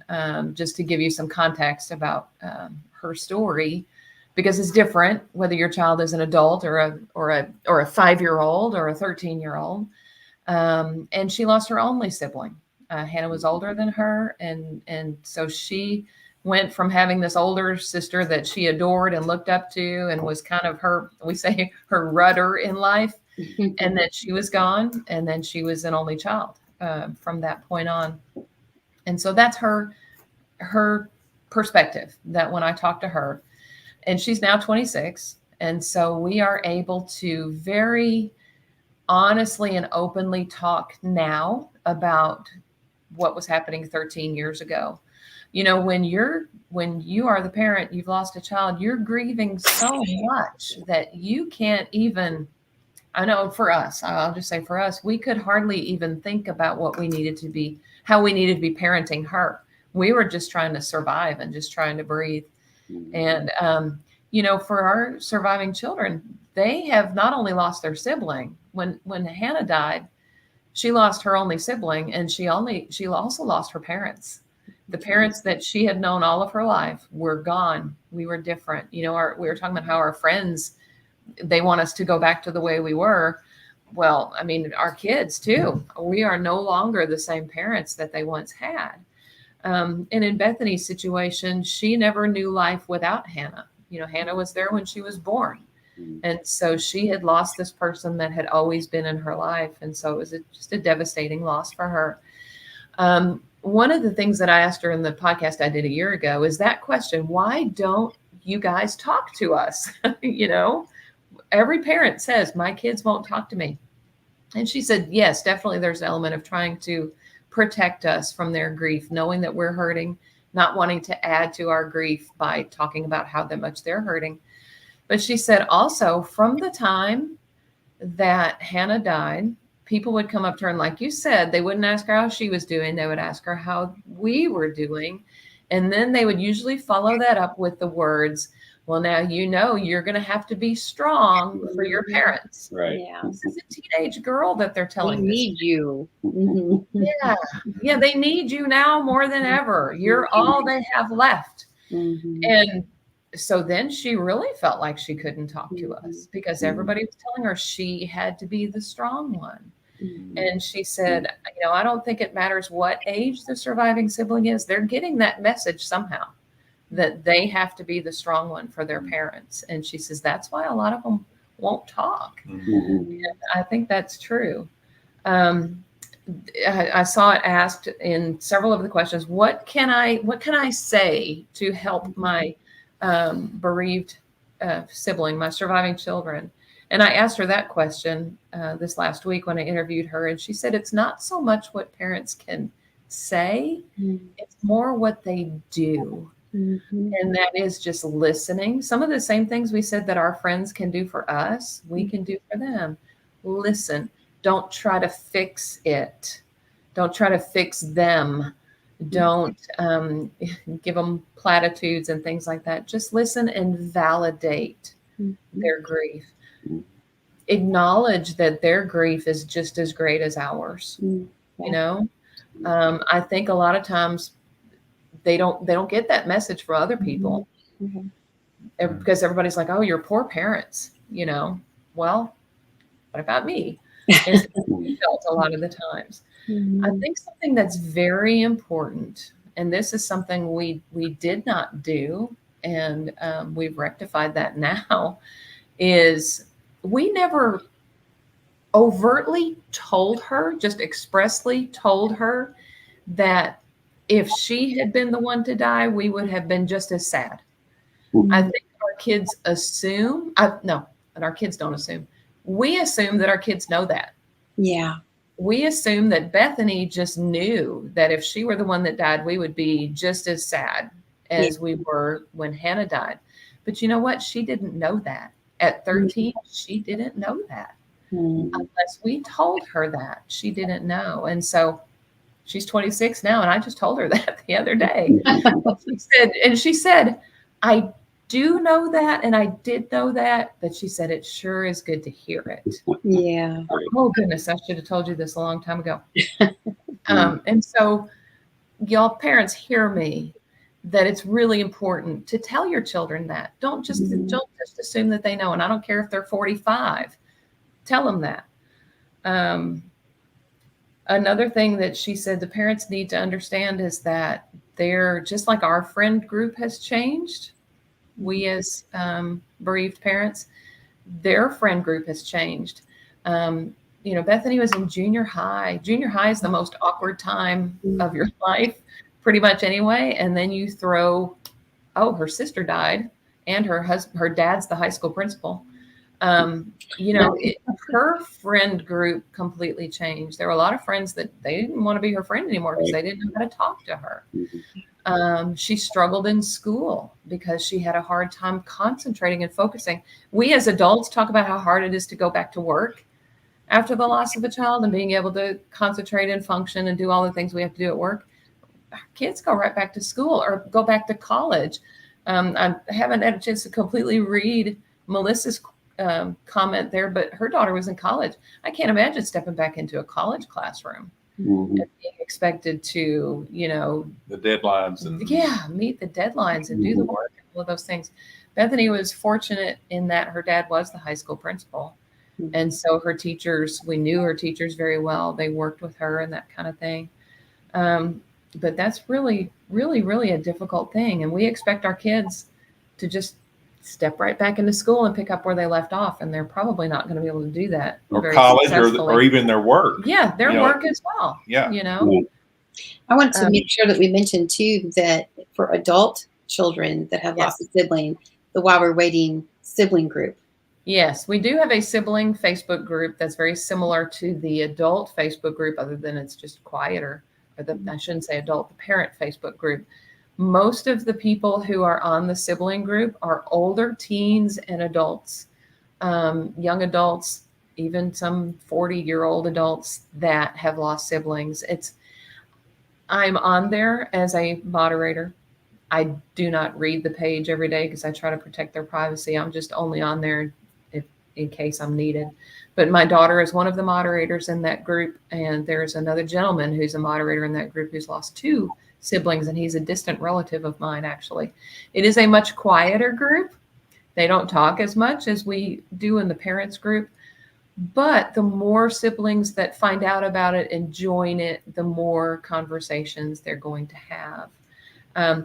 And on the topic of Facebook, and this is something that Bethany and I have talked about, and I want to say this with love and kindness, make sure as a parent, we love to post about our children, and we love to post about our child that's gone to heaven, because it's a way of keeping their memory alive, because we're the only one that's going to make those kind of posts anymore. But be sure as you post things about your children that went to heaven, make sure you also post about your child that's alive.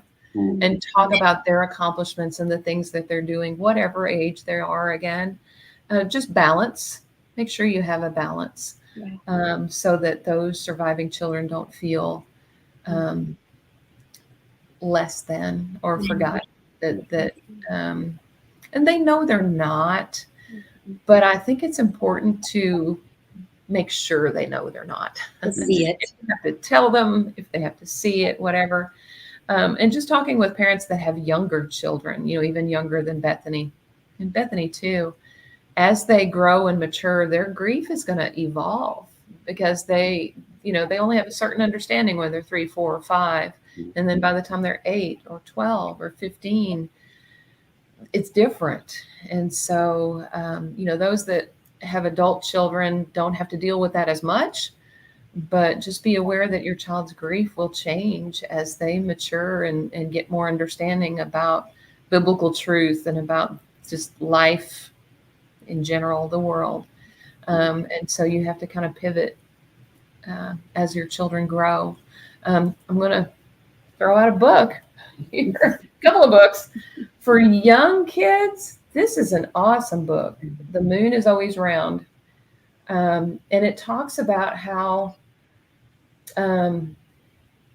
even when we don't see the moon is round all the time. Sometimes we just see a little sliver of it. Sometimes we barely see it at all. Sometimes we see half of it, but the moon is always round. And that's what this talks about, is no matter what circumstances you are in your life, it says he uses the vivid imagery of the moon to explain to children how God's goodness is always present, even when it might appear to be obscured by difficult circumstances.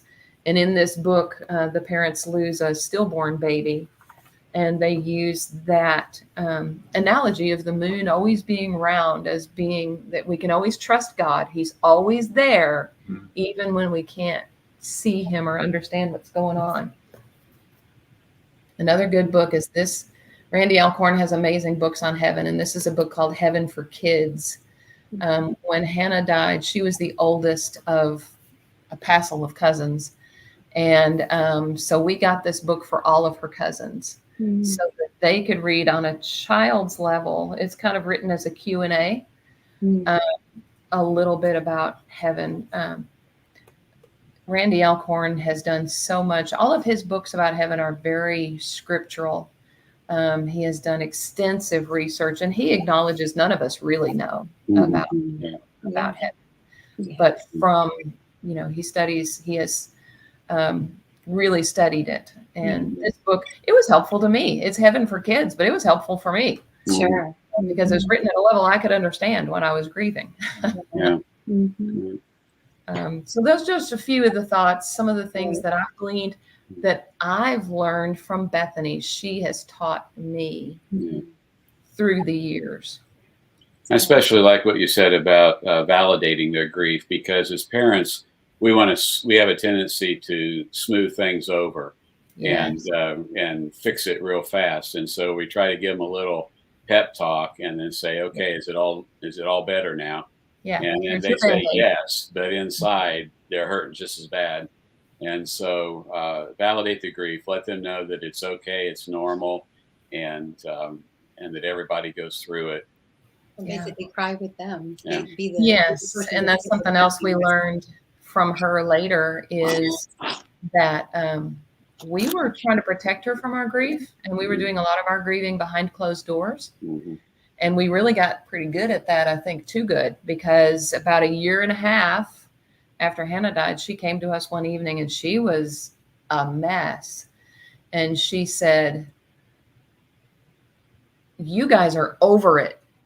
And I'm still a mess, and I don't know what's wrong with me. Why am I not over it when you guys are all better?" And we just looked at her like, how could you possibly think we're all better or that we're over it?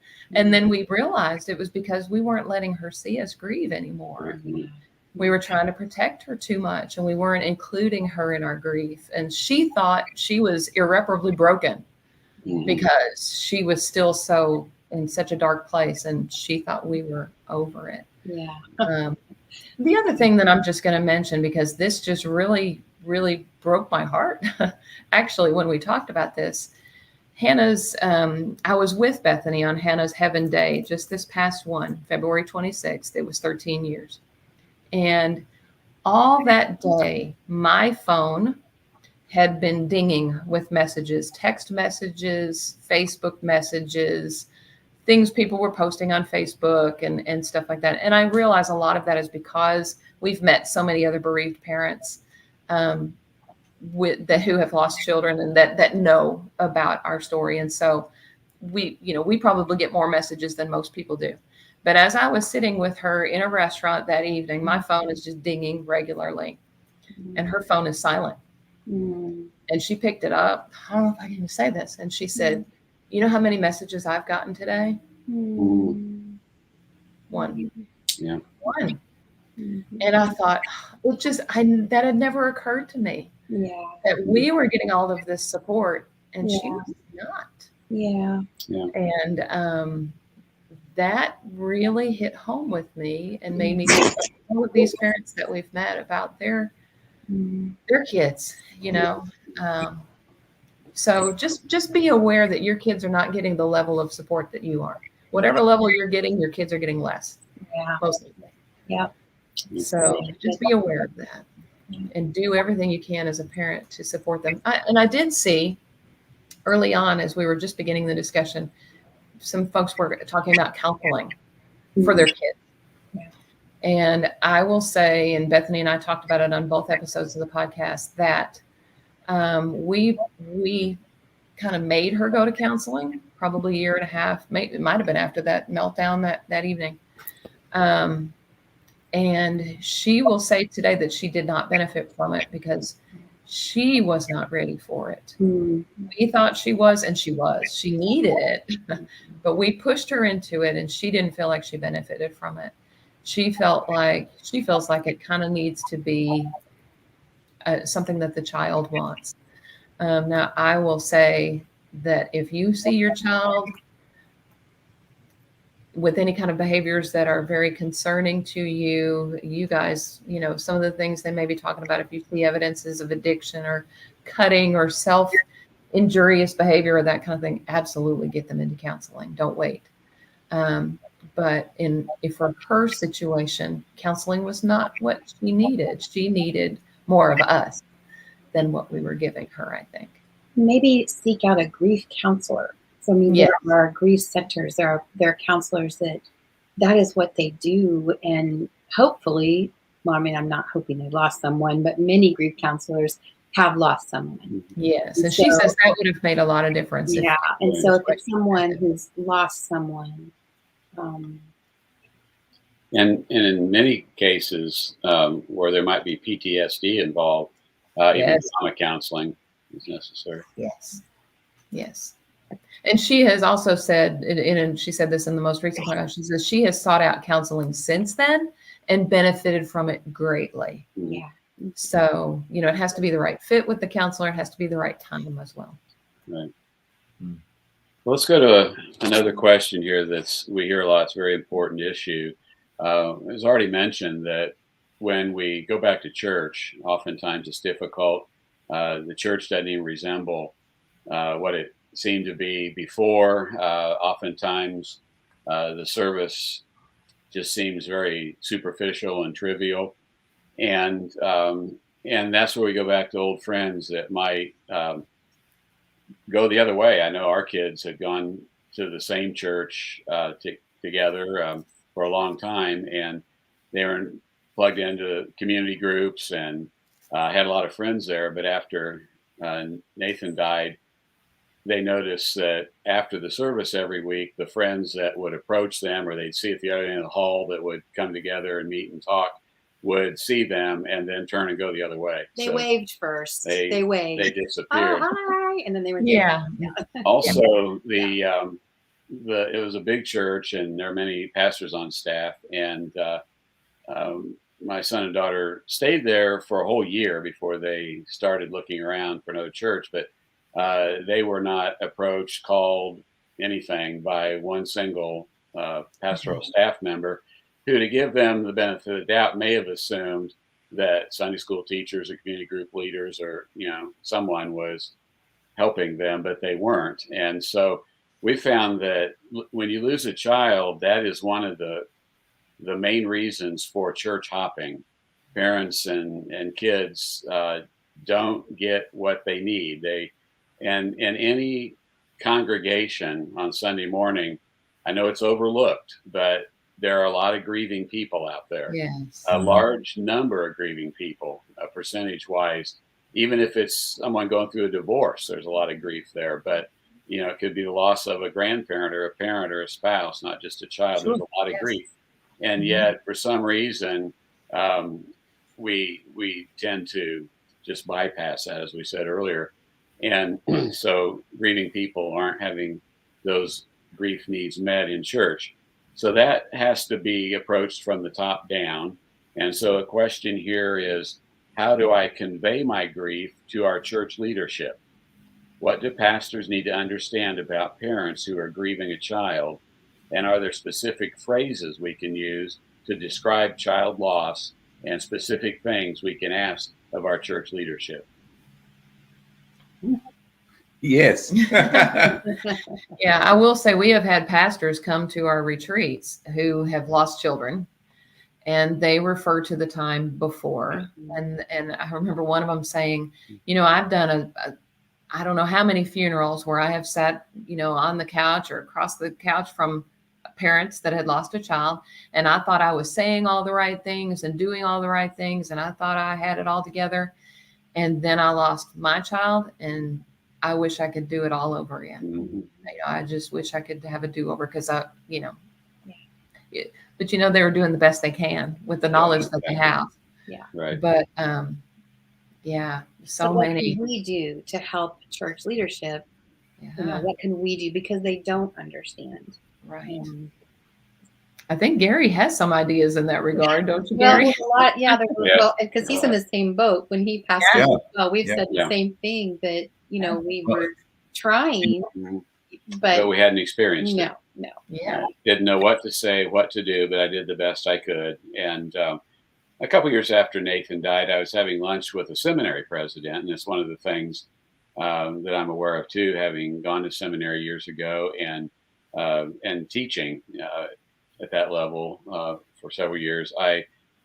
There's really not much there to train and equip the pastors to deal with grief. But I was having lunch with a president, and as I shared about Nathan and Our Hearts Are Home, he stopped me and he said, "Wait a minute."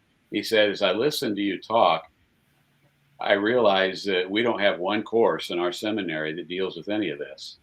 And so that was an awakening to him. And so one of the things that I'd like to do is try to challenge, pastors and church leadership as I can to realize that and do something to help them.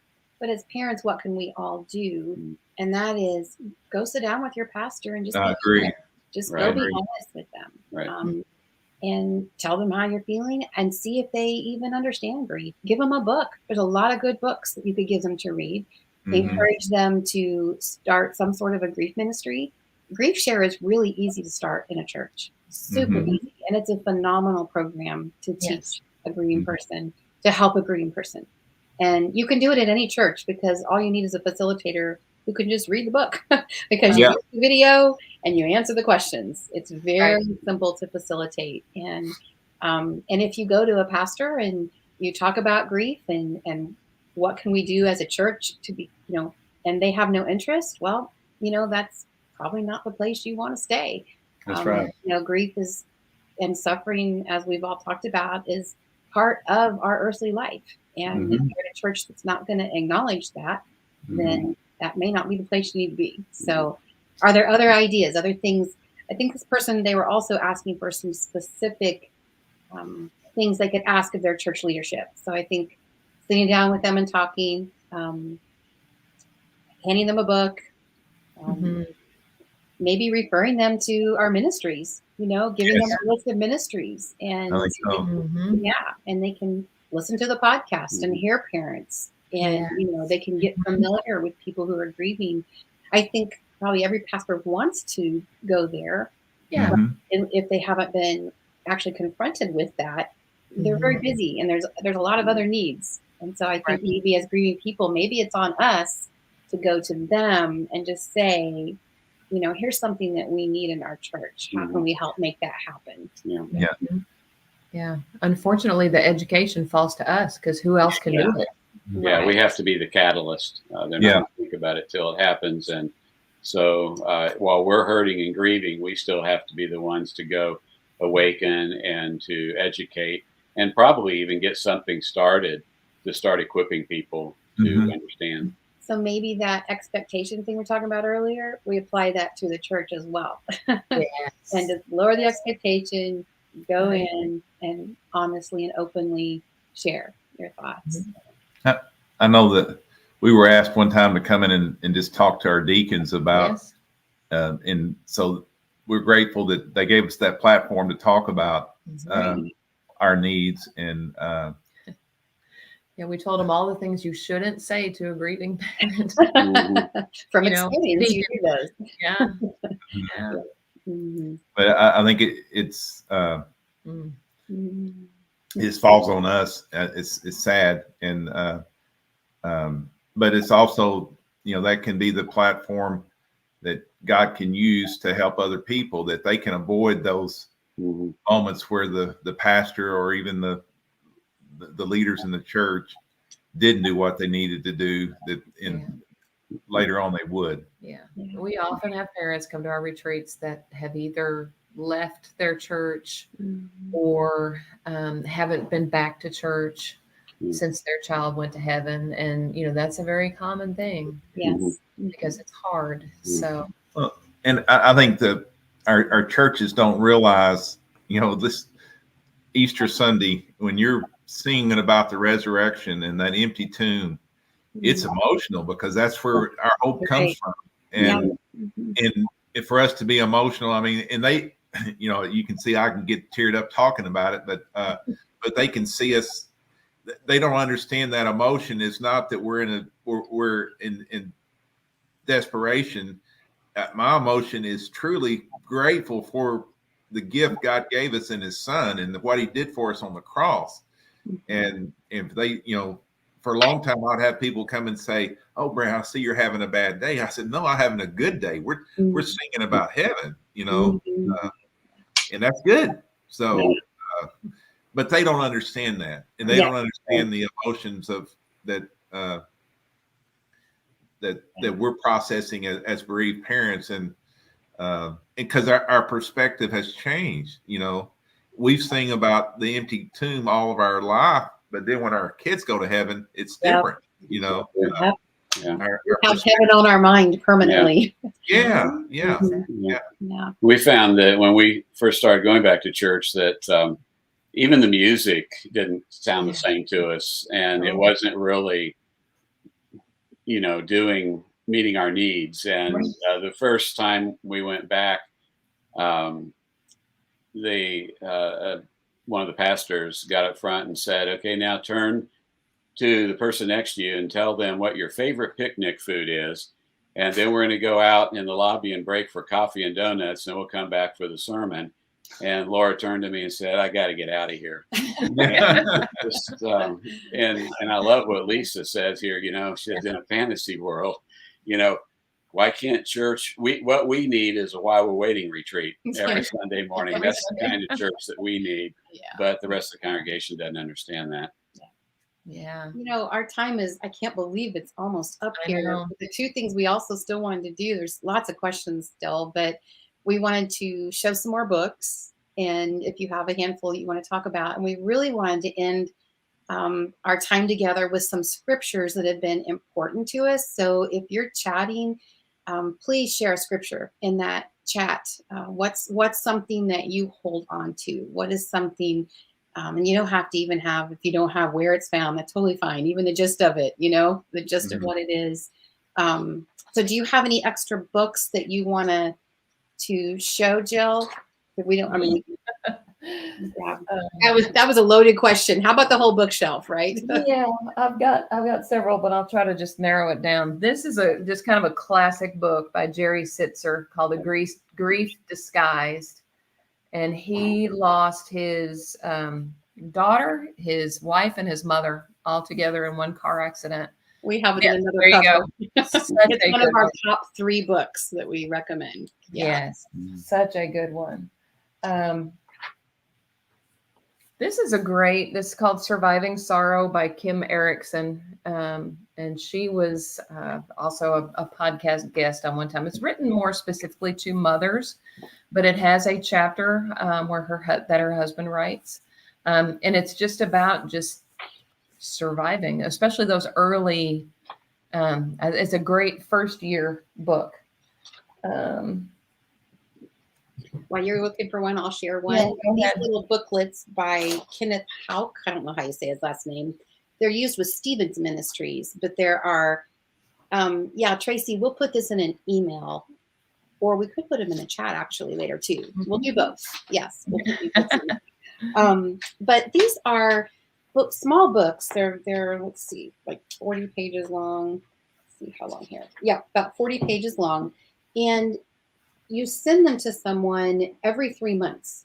So 3 months down the road, that little booklet, it is exactly where you are. It really is. It just describes where you are. So don't give them all 4. 3 months later, your 6 months, it has a whole new set of things. And you're really experiencing most of those things. They're just very, very helpful for that first year of grief. And you can buy them on Amazon. There's 4 little booklets, but someone sent those to us, and we really appreciate that. If you're looking for just a good daily devotional, this is the 1 Year Book of Hope by Nancy Guthrie. Obviously, she's a bereaved mom. We keep her. Look at that. You've got one too. Yeah. I know when you're grieving, a lot of times you can't read like a whole chapter book, but you can read a 1-page devotional for that day. And not every single one is about child loss, but because they are written by a mom who has lost a child, it comes through in all of those devotionals. Do you have another one? Yeah, you mentioned. Yeah, you mentioned this one, and this gets mentioned a lot in our group. So we encourage that. His church actually is in my hometown, and one of our Hearts Are Home board members attends that church. So, that's cool. It's a great book. Yeah. A Grief Observed, C.S. Lewis is another very easy. Well, not easy. You have to. I started to underline when I was reading this one, and then I realized I was underlining the entire book. So, right. It's one of those that every line that C.S. Lewis writes kind of hits home. Yeah. If you're interested in actual Bible study, this is God's Healing in Grief. I'm really bad about trying to center that on by Ron and Kathleen Duncan, and it's actually it's an inductive Bible study published by Precepts Ministries, and it's very in-depth on grief. Lots of truths from God's Word in it. And then this is written by one of our While We're Waiting moms, Michelle Moore. And it is just a Bible study, A Race Well Lived, but she is a bereaved mom. It's not a Bible study about loss, but it is, when you're a bereaved parent, everything you write, it comes out in it. So that's just a couple of Bible studies I would recommend if you're looking for something like that. And that's enough of my stack. I have another book by Nancy Guthrie that's fairly new. What grieving people wish you knew. And we've talked about That's so that has a lot of people sent in some ideas to her that she wrote out. And book, I was talking to somebody on the phone last night who shared a book. She said it's one of the best books she's ever read, couldn't put it down. So I haven't read it yet, just heard about it last night, but it's by Tony Evans. And his wife had cancer and passed away, and he and his adult children had prayed that God would heal and so forth, and she died.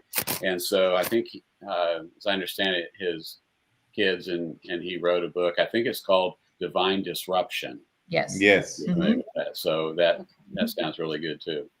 Yeah. I want to share one more heaven book, David Jeremiah, Revealing the Mysteries of Heaven. That's Oh, that's good. very scriptural based. Yes. And just a word about books. I think we have to be really careful as grieving parents. We are so susceptible to false doctrine, and so we just have to be really careful to make sure that we're choosing books that are biblically sound. Right.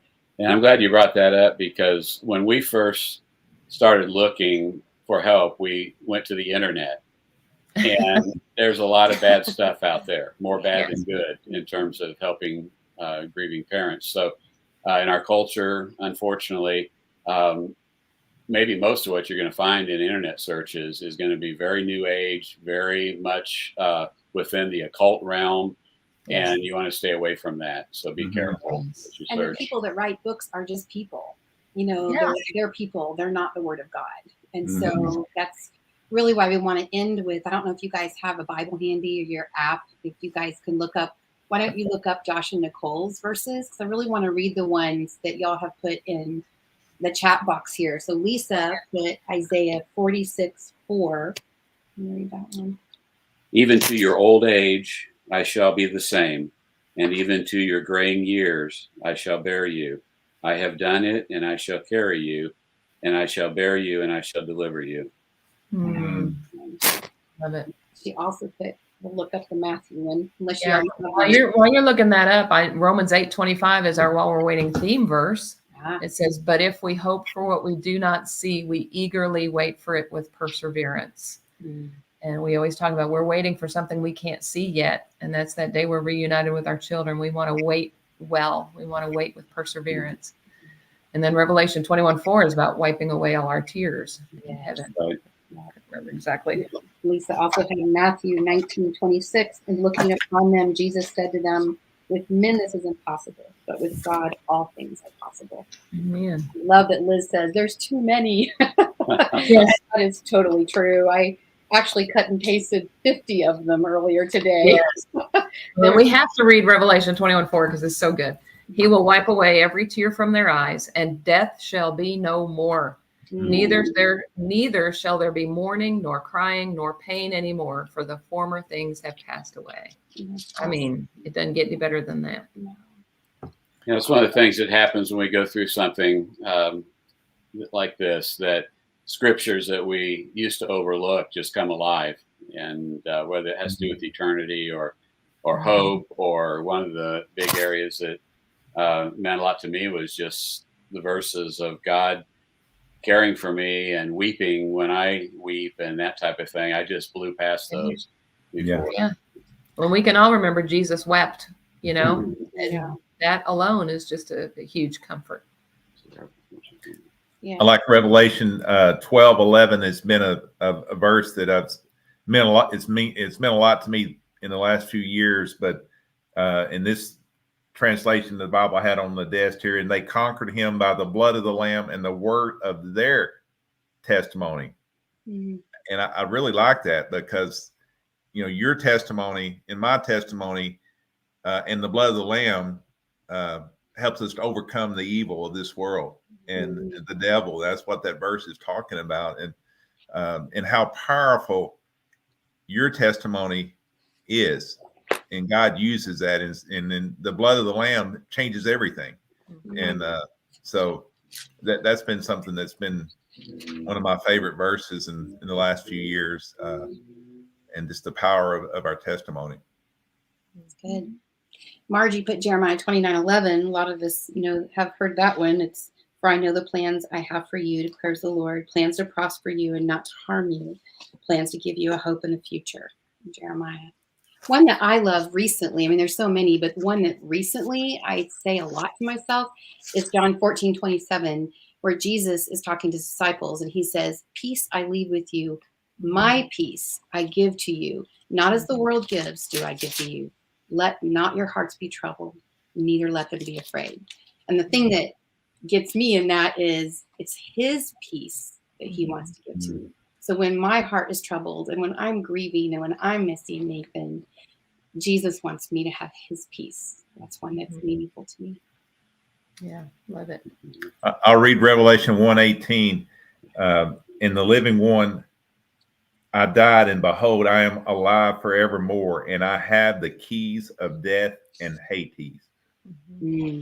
And God holds the keys to life and death. Yeah.